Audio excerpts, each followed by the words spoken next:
Citoyennes, citoyens, bonjour et bienvenue dans ce nouveau dossier de l'espace. Pendant 30 ans, entre 1981 et 2011, les navettes spatiales ont incarné le programme spatial américain. Avec plus de 130 vols à leur actif, elles sont devenues des icônes de l'exploration spatiale et du vol habité. Pourtant, 7 ans après la fin du programme, le bilan semble en réalité mitigé pour ces machines qui avaient été conçues pour permettre des vols sûrs, économiques et fréquents.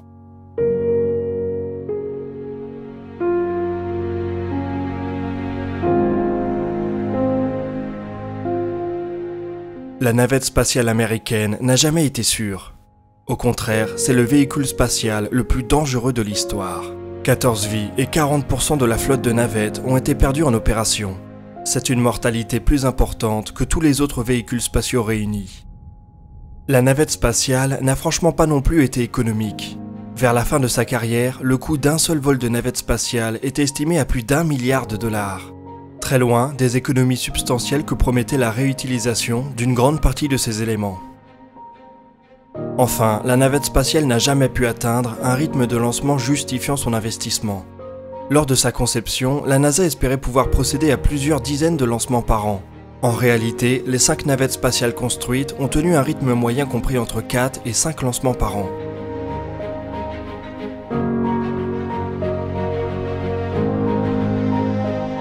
Comment expliquer une telle différence entre le cahier des charges et le résultat final?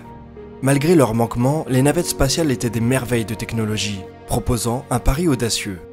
Et on aurait d'ailleurs tort de croire que la NASA en a complètement fini avec elles. Leur technologie va continuer à faire partie du programme spatial américain pendant un bon bout de temps à travers le SLS. Mais avant de parler du futur, on va déjà se replonger dans le contexte de la conception des navettes. À une époque où on imaginait déjà la réutilisation comme la réponse idéale au coût dantesque des programmes spatiaux. Le concept d'une navette décollant à la manière d'une fusée et revenant se poser à la manière d'un avion est apparu très tôt dans le spatial américain, avant même que Neil Armstrong fasse le premier pas sur la Lune.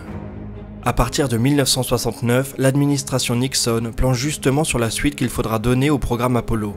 C'est la contrainte budgétaire qui finit par l'emporter, et la priorité est donnée à l'orbite basse. Pour les défenseurs du concept de navette spatiale, c'est l'occasion de mettre leur bébé en avant. Leurs arguments finissent par convaincre et Richard Nixon adopte un programme basé sur une station spatiale en orbite basse et une navette pour la desservir.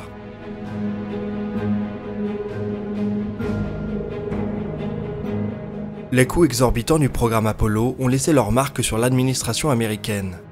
Les premiers concepts de navettes spatiales se tournent donc vers des navettes entièrement réutilisables, dans l'optique de limiter les coûts au maximum. Mais dans les bureaux d'études de la NASA, on se rend vite compte que de tels véhicules vont en réalité se montrer presque impossibles à concevoir. Le compromis final s'articule donc autour d'un orbiteur entièrement réutilisable, la navette en elle-même. Pour pouvoir s'arracher du sol, elle s'appuiera sur un immense réservoir externe à utilisation unique, et des boosters chargés d'apporter la poussée nécessaire au décollage. Les boosters seront récupérables et dans une certaine mesure réutilisables. C'est probablement dans cette première série de choix techniques qu'on peut trouver l'origine des défaillances qui coûteront la vie des équipages de Challenger et de Columbia.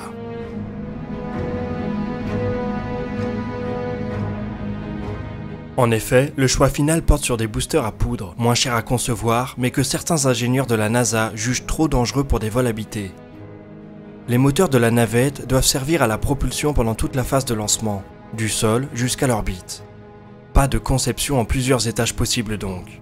La navette n'est donc pas fixée en haut du premier étage, elle est accolée sur le côté de son réservoir. Du fait de ce design, aucun système ne permet d'éloigner rapidement l'orbiteur de ses boosters en cas de défaillance. Pas de tour de sauvetage comme on en trouvait sur les modules Apollo, pas de capsule ou de siège éjectable. Ce qui coûtera cher à l'équipage de Challenger. La sécurité doit venir d'une conception quasi infaillible, avec des standards proches de ceux de l'aviation commerciale. Pour sa future navette, la NASA entrevoit un taux d'échec de 1 sur 100 000 missions. Mais en réalité, au cours de leur service opérationnel, les navettes spatiales connaîtront en moyenne un échec toutes les 63 missions. Et il faut saluer le courage des équipages qui ont continué à prendre place dans le véhicule après l'accident de Columbia, avec ce chiffre en tête. Columbia, justement, a été détruite lors de sa réentrée atmosphérique. Les mousses qui enveloppent le réservoir externe ont endommagé certaines des tuiles thermiques de l'orbiteur lors du décollage. Un problème qui n'aurait tout simplement jamais eu lieu avec un design où la navette serait placée en haut d'un premier étage. Mais tout cela, la NASA ne le sait pas encore lorsqu'elle valide le concept final au début des années 70. Le développement de la navette se passe d'ailleurs plutôt bien. Le budget et le calendrier sont presque respectés, chose rare dans le spatial. Si bien qu'en 1981, 20 ans jour pour jour après le premier vol de Youri Gagarin, Columbia s'arrache de son pas de tir. Et il faut avouer que la vue est impressionnante. Le second tir intervient 7 mois plus tard et Columbia devient ainsi le premier véhicule à effectuer plusieurs missions spatiales. Les premiers vols orbitaux sont dédiés à divers tests et il faudra attendre fin 1982 pour le premier vol opérationnel. Après des débuts assez lents, la flotte de navettes accélère la cadence au milieu des années 80. Après 9 vols en 1985, 1986 s'annonce sous les meilleurs auspices, avec 2 vols rien qu'en janvier. Les promesses de la réutilisation semblent sur le point de se concrétiser. Malheureusement, la tragédie de Challenger va en décider autrement. Le second tir de janvier 86 est particulièrement médiatisé. À bord de la navette se trouve la première participante du programme Teacher in Space. Ce programme, voulu par Ronald Reagan, doit redonner le goût de l'espace aux Américains, en envoyant des professeurs donner des leçons de science depuis l'orbite. C'est malheureusement aussi à ce moment-là que les craintes liées à l'utilisation de boosters à poudre et à l'absence de système d'éjection d'urgence vont se matérialiser. Très rapidement après le décollage, un joint cède dans le booster droit. Pendant plusieurs secondes, le booster crache des flammes par un orifice vers le réservoir principal.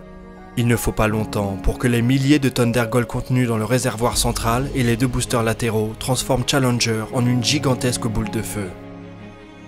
Cette première tragédie va clouer les navettes au sol pendant 2 ans et demi, et le record de vol de 1985 ne sera jamais égalé. Mais malgré une fréquence de vol bien moindre que prévu et un coût d'opération rendant complètement caduque l'argument de la réutilisation, les navettes spatiales vont mener des missions fantastiques. Expérience dans le Space Lab, lancement des sondes Magellan, Galileo et Ulysse, mise en orbite de Hubble et de nombreux éléments de la Station Spatiale Internationale. Les navettes ont servi de véhicule à certains des plus grands projets des 30 dernières années.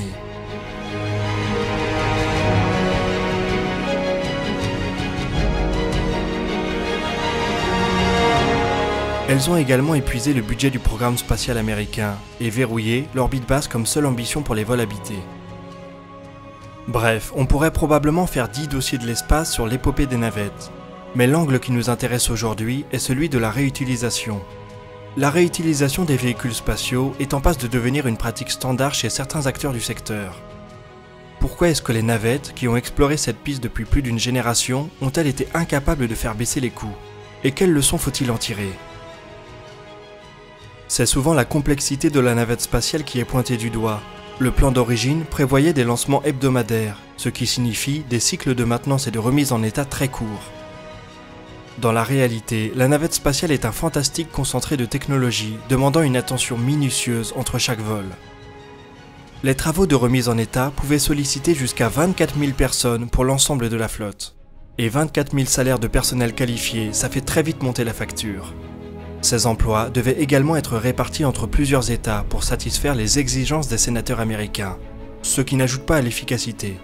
Mais bon, là on parle d'un problème endémique à la NASA qui ne concerne malheureusement pas que les navettes.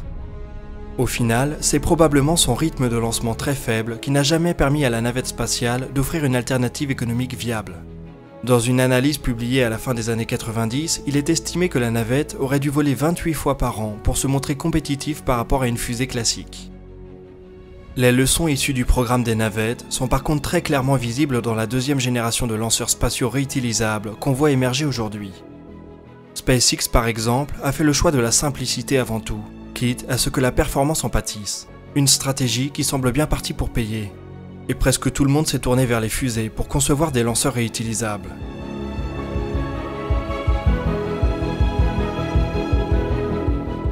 Mais le concept de navette spatiale n'est pas mort pour autant. La X-37B de Boeing ou la Dream Chaser de Sierra Nevada en reprennent quelques caractéristiques. Bien qu'elles ne participent quasiment pas au lancement, leur méthode de rentrée atmosphérique les rapproche de leur ancêtre.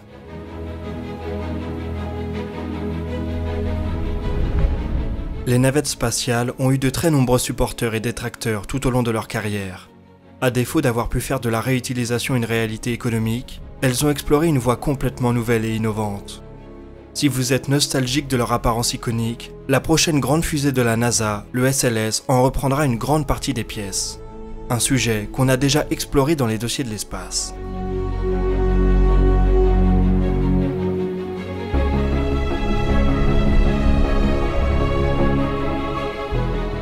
Voilà, on arrive déjà au bout de ce dossier de l'espace. Comme d'habitude, je vous dirige vers les commentaires pour tout ce qui est questions et remarques, et vers la description pour consulter les sources. On répondra à certaines de vos interrogations dans la vidéo de dimanche.